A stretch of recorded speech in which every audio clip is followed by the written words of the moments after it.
Good evening and welcome, friends and folks, to the Excellency Light League Week 3. We've seen just about half of our teams play. We'll crest that mark tonight in a matchup between Divine Ascension Sapphire and Hawkthorne Esports. Over the next 30 minutes, we're going to kind of catch you up with how the league's been going in the past few weeks, a few of our predictions for the coming games, and also just kind of take a look at what tonight's matchup's going to be. My name's Hickory. I'm going to be your host tonight. On the AD, I will be joined by Shellatron, who was with me last week. Tonight for the call, we will have Zephyr, and as the color analyst, we'll have Dunsey. How's it going tonight, gentlemen? Feeling really good. We have a banger of a series tonight. We have some bangers of a ranking system that you guys asked for. Exciting night. Yeah, I think it's going to be an absolute clash of the Titans here tonight between both of our 5-1 prospects, Hawkthorne Esports and Divine Ascension Sapphire. So I absolutely can't wait to start breaking this one down. Thank you, Hickory, for the intro. Yeah, I'm super hyped as well. Someone's going to come out on top tonight, and they're likely going to be one of our top teams moving forward. So I'm excited.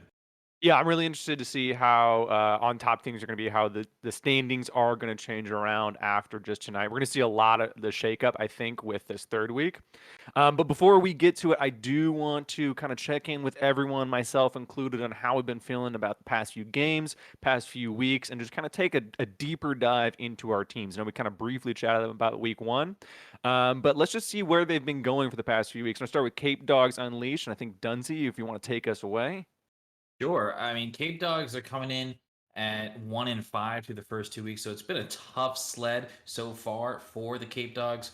Zongi, though, I've been talking to him. He's the coach for this team, and he's got a lot of things in the works right now. It's an understandable start in week one. They faced Hawkthorne Esports. They went 0-3. Hawkthorne is one of our best teams. We're going to see them tonight. I'm excited to see that. And so I can give them a pass for week one. You know, they're coming together, they're a fresh team, and it was a tough week one matchup. And then in week two, they took one game off of Classic Esports. There's bad team play involved. What they need to work on specifically is their macro calls and playing team fights together, which is something that they focused on during this week's of scrims. You take a look at their main shot caller early in the game. It's Pallycraft. He's the jungler. And he has made extremely high strides this week, going from gold 4 to plat 4 alone in the last 5 days. Dang. So he's trying to make a huge comeback. He's got negative 36 CS per game delta down on their jungler. It's not great. So look for him to make a comeback here. Looking for improvements from the jungle. Gentlemen, any other kind of Yeah. final thoughts on Cape Dogs? Personally, Hickory, I don't know where I really stand with his team. If it wasn't for Degenerate's Ascension right now having quite the fluke of a start, they definitely would be somewhere closer to the last place in my eyes. But at the end of the day, they've definitely got some power forward for themselves. They might find their way back into this in tonight's games, hopefully. But as it stands right now, not much expectations on my end of the bill. All right. Well, let's move forward a little bit. Shellatron, can you give me a little bit of a deep dive about CB Clockwork, please? For sure. CB Clockwork is a team that I think had a little bit of scheduling misfortune when they were pitted against Lotus White in week one. Now, I think we go back and forth between whether Lotus White is the best team in the league, second best team in the league, but we can all agree they are one of the most powerful of the squads here in Light right now. And when you drop 3 games in the series, no matter who you play against, it can get you down. I talked to their support, Dory K, who was also the point of contact. Look, he was talking about they had higher expectations for themselves in that game, and you can understand why, because they have a team that has a very strong and very focused game plan. They play through their mid laner, Booty Bang and Billy, and a guy like Dory K can have a huge impact on those games. And we saw that turnaround in week number 2 when we saw these guys from CB Clockwork go up against support Burden, and it was like the namesake of their opponents was their own model. We saw Dory K popping off on that Thresh. Now, I don't know why he played Leona for 3 games straight in week 1, got all straight losses. But when he went on that Thresh, he could not miss a death sentence. He was like SpongeBob. All he knew was hitting death sentences and breathing. And he was a huge, huge factor into why their team won in a very stunning 3-0 fashion. Now, you can't forget guys like Anderson Cooper, who is now a sub. He was a jungler there. He had a very strong impact. And Booty Bang and Billy, the man with the craziest name in the game right now, he only plays extremely destructive assassin type mid laners. He played the Echo, he played the Diana. This man even came through with the LeBlanc. This man knows moving forward and killing. We don't play for control. We don't play tanks. We don't play to, have all this macro. We want to kill. And that's what he does on the Rift. I'm very, very impressed with what they've done, the kind of improvement we've seen from them. Maybe we might have thought of them a little bit lower than they should be after their loss to Lotus White, but I think they have a very strong Ascension coming their way, and I think last week proved it. I like the breakdown. I want to move us forward a little bit. I just want to mention, as you can see, that I rate these guys a little bit lower than the rest of the broadcast, and I think a lot of that has to do with the volatility that I think Shelton sees as a good strength. And I do see it as a strength, but sometimes I get worried about these extremely volatile teams. Zephyr, really quick. No. I was just signing something. Don't worry about it. Okay, The okay. chat Well, who knows ASL can find out. Let's move on to Classic Esports. I believe that's you as well, Shell. Yeah, respectfully, Classic Esports has a lot of things they need to work on. Look, I'm going to be real. They played Hawthorne in week 1, but the goal diffs in those games, no matter how big of a ranking difference there was very high. 16K, 12K, and then 6K in those 3 games. And in that third game where there was only a 6K goal difference when they lost, Hawthorne played Shin and Sejuani top jungle, and then Aphelios Nico in the bot lane. They were just kind of, styling, having fun that third game. They understood the matchup and said, we can maybe try a few things here and there. But this is a Classic Esports team that favors dive comps, but more specifically, press R comps that are easier to execute on. If you can press R with Malphite and Diana, probably have a pretty decent time and understand what your win con is, how to shot call, and how you can make plays to go from kills to objectives. So this is a team that isn't quite there yet, but there is a very clear game plan for them. And I'm gonna be as real as I can. I only give them the leeway I do because there are a couple other teams that are significantly worse or more confidently worse than the Classic Esports team, but I want to see a little bit more out of them because there is a lot to be improved here.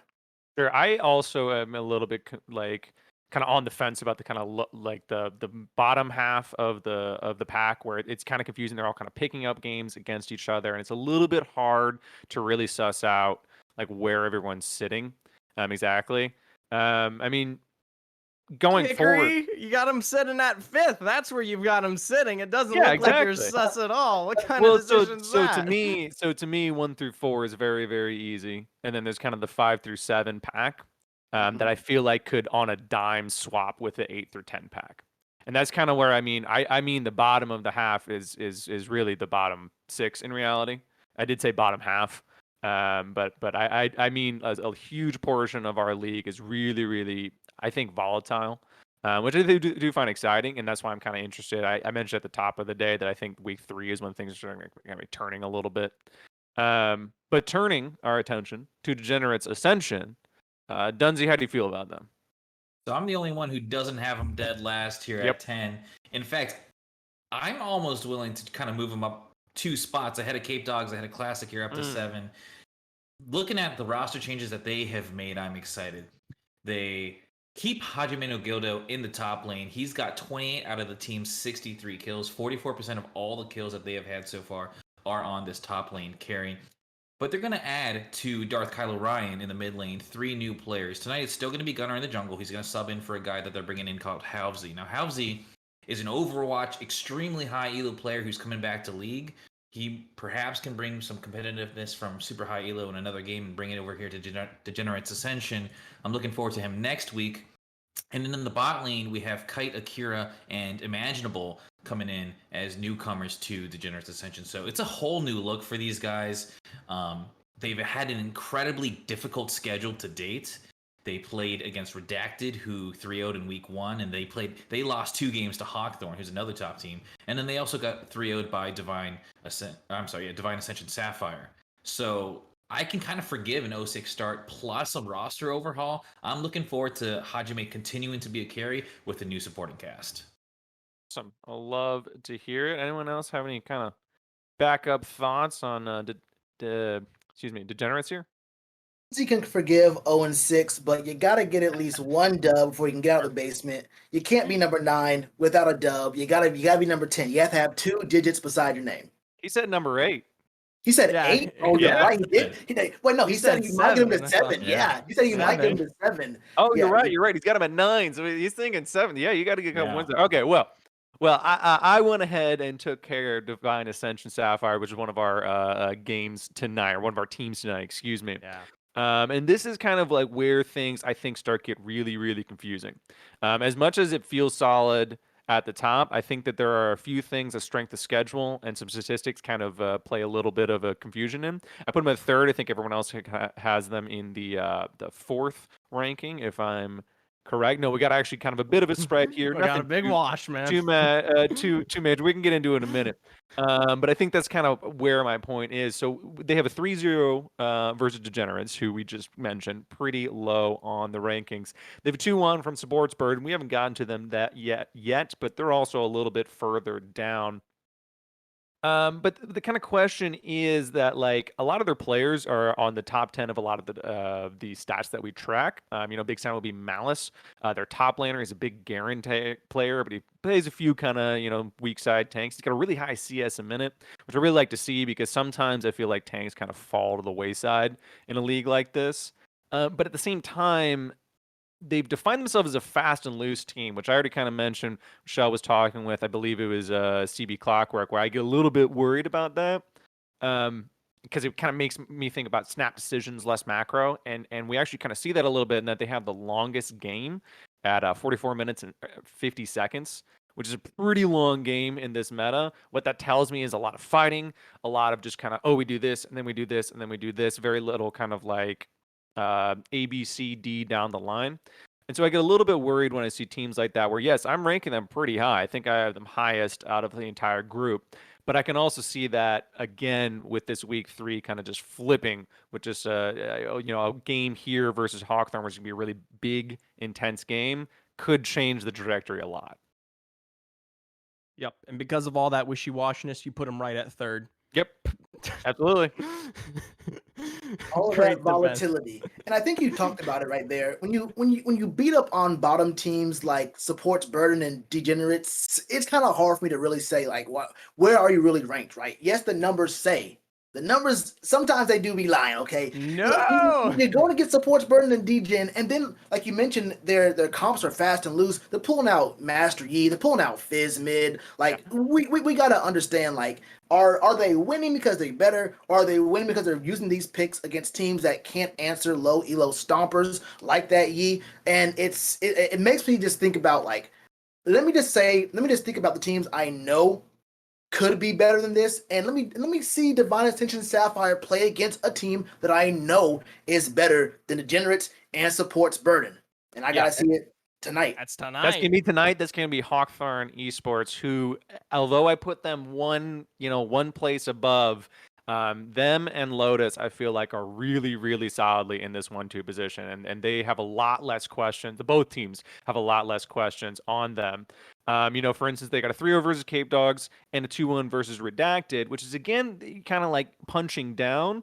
But when I see this punching down is when I want to see really clean, quick games. So their average is 29-21, 29 minutes 21. It's the fastest average game time in the entire league. They also have the fastest game in the league at 21 minutes and 11 seconds, which is an extremely fast as compared to Divine Ascension. It's just a very, very fast game that shows a lot of control in my mind, while using their aggression to push them forward, get the Rift Heralds, get 3 Drakes, get a Baron, and really close things out as well as cleanly as possible.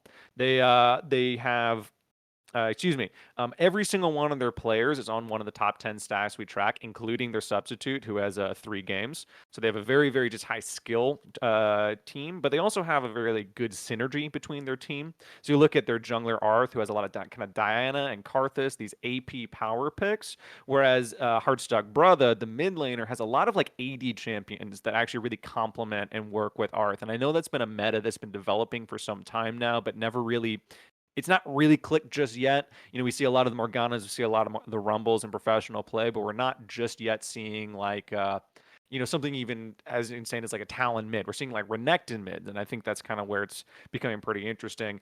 Counters is, I think, one of the top players in the league just to begin with. Their ADC, he's a really, really nasty Vayne, and just looks pretty good on a lot of ADCs in general. And Have you- I'll talk a little bit more about Yeah. Hawkthorne as we get towards their last matchup this recent week. I believe it was up against Redacted.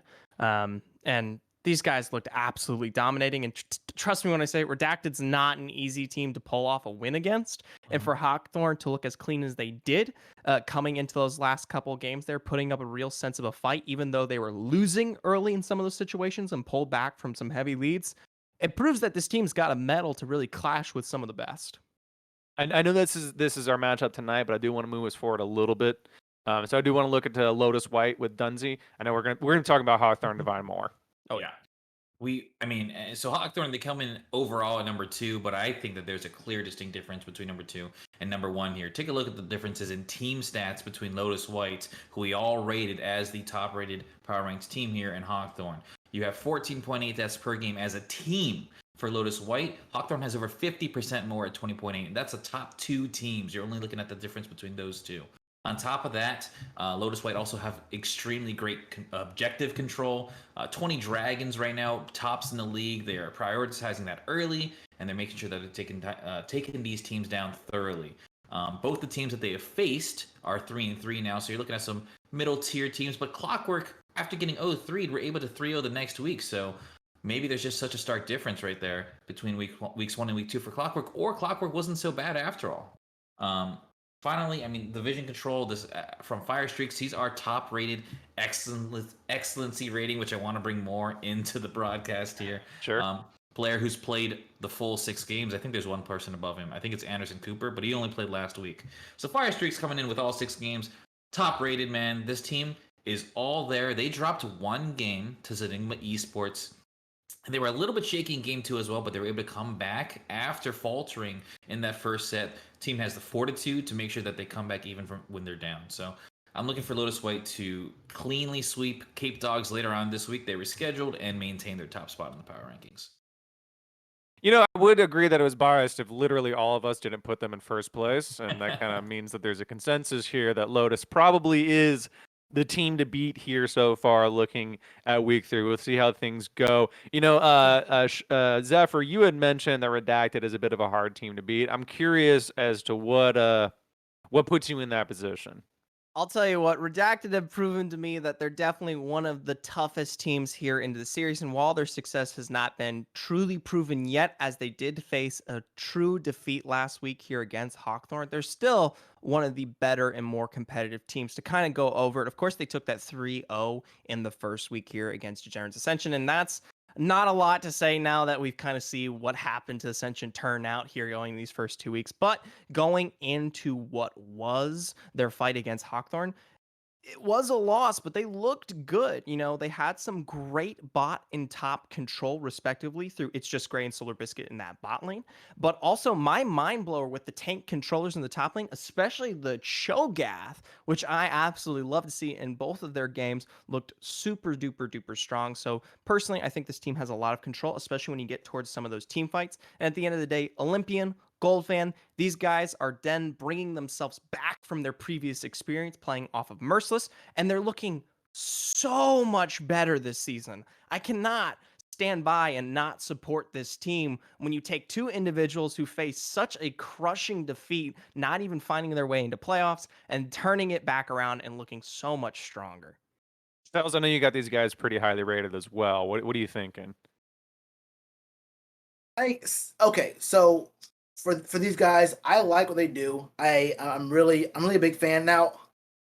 Around the 1, 2, and 3 mark, there is for 1 is Lotus White, but for 2 and 3, it's all about context for me.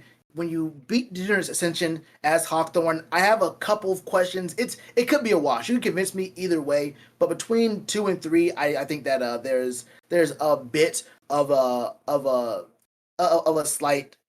This area is a gray area, right? There's a gray area where you can convince me that either one of these teams could be in those slots. But it's very clear to me that Zenigma Eclipse is number 4. there's not that much that takes me away from being married to Hawkthorne 2 or 3, Redacted 2 or 3. Those are very clearly the spots for those guys, and I wouldn't put Zenigma at 5. It's kind of a 1, 2, and 3, or 2 and 3 are just washes for me, where it can Looking, go either way. you're kind of looking on the day, if I can speak for you, Yeah, right? Yeah. yeah. I understand that. I feel the same way. I'm curious what Zephyr feels about Supports Burden, that we talked a lot about them, but haven't really drilled them down. Well, yeah, we've definitely given our world to Supports Burden here on this pre-show today. And to be honest, I love this team. I love how they play, and they just don't hit the mustard. They came into the league saying they didn't even expect that they were going to win a single game, but they did. They pulled at least one win out of the hat, and that's why they're not completely last on my list. I will say Dunsey disagrees with that one. I look towards that kind of mid to jungle kind of support in this team itself between Reknall and Tree Trunks. I think they have a good synergy, something that propels them at least off in the early game, but in terms of everything else, they don't really find a way to put themselves together. I think overall, I have a lot of hope for Supports Burn. I think they're a great set of people. Cook, Jester Hat. It's just they're not quite on the cohesion that they need to be to find success in the league yet. Yeah, we saw them last week. There was a little bit of I guess missteps. Not really the hard outplays as much as just kind of Just kind of losing it. yeah, I agree. Zephyr, you want to bring us home as Enigma? And we'll Yeah, let you go. I'll wrap this one up. Zenigma Esports. Yes, I noticed you did bring it up. I do place them fifth, respectively, but I am giving credit to those right now who have found a very successful start. And Zigma at the end of the day is still 3-3. They're on that kind of halfway mark. At the same point of the bench, you've got people like CB Clockwork. So I put them at the highest possible for at the rating that they currently are at. And to be honest, though, in their second week, they did have a tough matchup against Lotus White. So no surprise there that they faced into loss, but they did manage to like an incredible game one. I mean, their first game one was insane. War Boss Justin and Tonic, both respectively, in the mid and 80 carry roles. I believe it was a Yone and a Kaisa. Those guys looked absolutely phenomenal in the roles. They were perfect, literally. 170, 172. And then moving forward, they were so strong. It's just that they lost such massive leads into these next games. I know Dunsey can easily attest and bring up, but I believe they lost a 5K gold lead in their second game here against Lotus White. I mean, that's gotta hurt. And what was it? St. Alucard was playing Lee Sin in the mid lane. That's awesome. Love it. I love to say it. Dunsey, what do you think about Zenigma?